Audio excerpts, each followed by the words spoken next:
जय श्री स्वामी समर्थ. जय श्री स्वामी समर्थ.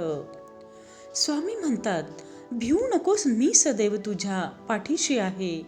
हे फक्त शब्दच नसून हे माझे वचन आहे.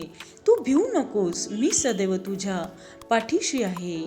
या स्वार्थी जगामध्ये कुणीच कुणाचे नाही, पण भिवू नकोस, मी सदैव तुझ्या पाठीशी आहे.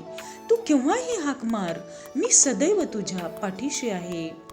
अरे, गेलेल्या या क्षणासाठी झुरत बसण्यापेक्षा उरलेलं आयुष्य भरभरून जगा. सदैव सुखी व आनंदी राहा. समाधान मिळवण्याचा प्रयत्न करा, कारण गरजा या कधीच संपत नसतात. एकटा ना कधी या जीवनात तू, सदैव ठेव स्वामी नाम हृदयी तू. जय श्री स्वामी समर्थ. जय श्री स्वामी समर्थ. ओम जय श्री स्वामी समर्थ. जय श्री स्वामी समर्थ.